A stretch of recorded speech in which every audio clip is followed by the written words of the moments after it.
Hello students, good morning to all. In earlier class we discussed sickle cell anemia, that is the type of autosomal recessive disorder, right? So today's class we are going to discuss about one of the autosomal recessive disorder, that is phenylketonuria. So it is called PKU, phenylketonuria. So this is also one of the type of autosomal recessive disorder, right? So let us start. So first point, phenylketonuria, this is an inborn error of metabolism due to autosomal recessive gene located on chromosome number 12. This is an inborn error of metabolism. Inborn means by birth. So it is Mendelian disorder. Obviously, by birth only it is receives to the progeny, presented to the progeny. Inborn error of metabolism. So what is metabolism? Metabolic activities are takes place in our body. So error of metabolism. So normal metabolism is not takes place. Those people which are suffering with phenylketonuria. So for example, whenever in the digestion process, so the food it is not converted into end products. So that is digestion is one of the metabolism. So inborn error of metabolism due to autosomal recessive gene located on chromosome number 12, right? Okay. Next one, second point. In the affected individuals, phenylalanine hydroxylase enzyme that converts phenylalanine amino acid into tyrosine amino acid is not synthesized. So there is one of the enzyme is presented in our body, that is phenylalanine hydroxylase enzyme. So those people are suffering with phenylketonuria. For that people, phenylalanine hydroxylase enzyme, what is the function of phenylalanine hydroxylase enzyme? So phenylalanine hydroxylase enzyme converts phenylalanine amino acid into tyrosine. But those people are suffering with phenylketonuria, the phenylalanine is not converted into tyrosine. So what is phenylalanine and tyrosine? Both are amino acids, right? So here what happens? Second point, in the affected individuals, phenylalanine hydroxylase enzymes that converts phenylalanine amino acid into tyrosine amino acid is not synthesized. The enzyme is not synthesized, right? Whenever the enzyme is not synthesized, then obviously phenylalanine is not converted into tyrosine, right? Next one, as a result, third point, as a result of this phenylalanine accumulates and converted into phenylpyruvic acid and phenylacetic acid. So here what happens? As a result means phenylalanine is not converted into tyrosine, so that the phenylalanine accumulates and converted into the phenylalanine converted into phenylpyruvic acid and phenyl acetic acid, right? Okay, so it is not converted into tyrosine. So fourth point, accumulation of these in the brain and cerebrospinal fluid leads to mental retardation. So whenever phenylpyruvic acid and phenylacetic acid increases in the blood, the levels increases in the blood, then what happens? In the generally it is accumulated in the region of brain and cerebrospinal fluid in the CSF, leads to mental retardation. Those people, PKU people, which are suffering with mental retardation, the reason is what? The reason is accumulation of phenylpyruvic acid and phenylacetic acid. Okay. Next, point number fifth, because of poor absorption by kidney, these substances are excreted through urine. So because of kidney absorption also decreases. So what is the function of the kidneys? So whatever the essential elements is going to be absorbed, and non-essential elements is going to be releases, right? So here what happens?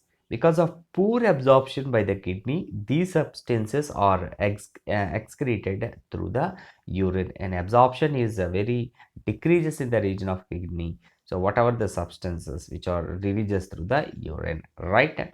And a single gene mutation, next point, a single gene mutation exhibits multiple phenotypes. A single gene mutations exhibits multiple phenotypes. That is called pleiotropy. Earlier we discussed what is pleiotropy. One gene controls so many body characters. That is pleiotropy. So here a single gene only changes. A single gene mutation exhibits multiple phenotypes. That is pleiotropy. So PKU, phenylketonuria, is one of the example for pleiotropy. Okay, right. Next point number 7. Hypopigmentation of skin and hair, etc., or the other symptoms. For phenylketonuria, one of the other symptoms, some of the other symptoms are hypopigmentation of the skin. So the skin color is going to be changed, and hair. So hair color also changed. Hypopigmentation, colorless, going to be changed. So are the other symptoms in the phenylketonuria. Other symptoms are hypopigmentation of skin and hair also. So along with that, what happens? So whatever the substances, the phenyl acetic acid and phenyl pyruvic acid, both are also released through the urine because of poor absorption by the kidneys. This is also other symptoms of phenylketonuria. Up to this clear? Once again, I am revising. So phenylketonuria is one of the example for autosomal recessive autosomal recessive Mendelian disorder, or autosomal recessive gene disorder. So autosomal recessive Mendelian disorder, earlier we discussed, that is one of the example is sickle cell anemia. This is the second example. Okay, right.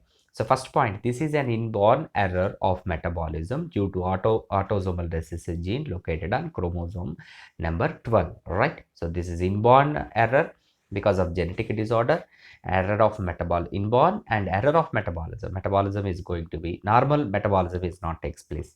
Error metabolism is takes place. Okay, right. Next one, second point, in the affected individuals, phenylalanine hydroxylase enzyme that converts phenylalanine amino acid into tyrosine amino acid is not synthesized. So here what happens? The phenylalanine hydroxylase enzyme is presented in our body.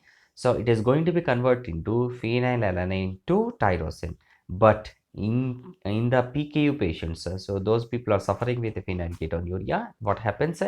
Then obviously phenylalanine hydroxylase enzyme secretion is not takes place, so phenylalanine not converted into tyrosine, right? Okay, third point, as a result of this, phenylalanine accumulates and converted into phenylpyruvic acid and phenylacetic acid. So by this, what happens? Phenylalanine accumulates and converted into phenylpyruvic acid and phenylacetic acid. Actually, it is converted into what? Actually, it is converted into, is need to be converted into tyrosine because of enzyme absence. Enzyme is not synthesized. So it is converted in the form of phenylpyruvic acid and phenylacetic acid. Clear? Right. So fourth point, accumulation of these in the brain and cerebrospinal fluid leads to mental retardation. So accumulation in the brain and cerebrospinal fluid leads to the mental retardation. So mentally retarded symptom is there in the phenylketonuria people because of accumulation in the region of brain and cerebrospinal fluid. Because of poor absorption by the kidney, these substances are excreted through the urine. So through the urine, whatever these substances, so one of the symptom is because of poor absorption by the kidneys. So whatever the substances, phenylpyruvic acid and phenylacetic acid is going to be excretes through the urine, right? And next point, a single gene mutation exhibits multiple phenotypes. So where the changes is takes place, the single gene only, but it exhibits multiple phenotypes. So that it is one of the example for pleiotropy. So phenylketonuria is one of the example for pleiotropy. Okay, right. Next one, point number 7, hypopigmentation of skin and hair. These are also other symptoms. So hypo means less, pigmentation of skin and hair. The skin loses and hair loses its own color. That is also one of the symptom of phenylketonuria. Right, so this is what type of the disorder? Autosomal recessive type of disorder. Okay, right. So I given a pedigree analysis in NCERT textbook. Pedigree analysis not there. Just you can assume that how the phenylketonuria parents and what are the type of the progenies. For example, assume that parents, in both parents, mother is affected. Okay, so they have how many children? 1, 2, 3, and 4 children. And fourth child married with a person, and again they have two children, and uh, in the two children, one child is affected. Okay, so for this, I written capital A, small a, small a, small a. Those are the genotypes I written, genotypic form. For example, see, uh, in the children, four children, first children, second children, third and fourth, who is affected? Second children is affected. Okay, so affected means autosomal recessive. Affected means what? Both also recessive genes are required, or only one? Both also. So that only I written small a, small a. Why small a, small a? Because small a indicates recessive. So always in the genetics, the small a indicates recessive. Okay, so in parents also, for mother I written small a, small a. Why small a? She is affected, recessive, autosomal recessive. Okay, so by the mother and the children, we can assume that father is normal or normal or carrier.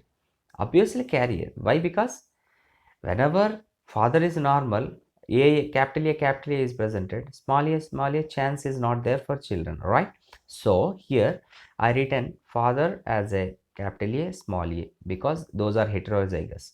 So in the children, second child affected means one a from mother, one small a from mother, one small a from father. Up to this clear all of you, right? So that they are affected. So what about first, third, fourth children's? First, third children we don't know because they didn't get married. By the children's only we can assume that they whatever what is the genotype? Either capital small a or only one chance. Either capital small a or capital A. Either normal or carriers. Okay, right. So what about fourth children? Fourth children I written is capital small a. Why I written capital small a? By their progenies we can write.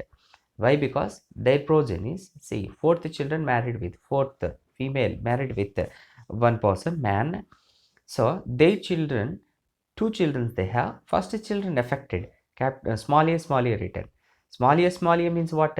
Compulsory she is unaffected, but she is a carrier, and definitely uh, her husband. So whatever she got married with person, compulsory he is also carrier. Then only it is possible for affected children is possible. You understood or not? Just assume that because of autosomal recessive, how it will be reaches from one generation to another generation. Just assume and write the genotypes. You can I taken four childs. You can take three childs also or two childs also, whatever it may be. So you can allot the genotypes according to the children affected or unaffected and or carriers. Okay, up to this clear. So by the pedigree analysis, you can easily identify what type of the disorder it is. Okay, up to this clear. And one more point, first take the pedigree analysis. First you need to identify that is a dominant disorder or a recessive disorder. For a dominant, only simple formula, only simple logic. For dominant, every generation compulsory, if parents affected, every generation compulsory one affected children is presented, one affected progeny is there. Okay, without affected progeny is not presented in the dominant. But in the recessive, what? Without effect of parents are normal, but children are affected, means parents are carriers. That is only indication for dominant and recessive. So how we know autosomal and allosomal, we will discuss later. After discussion of allosomal, we will discuss how it is identified between autosomal and allosomal. After this clear, right? So prepare for tomorrow Sunday examination from remaining cumulative chapters. So refer old question papers and NCERT lines, and once again go through the all the videos whatever we had done in earlier classes. Okay, after this clear, thank you very much. Bye bye.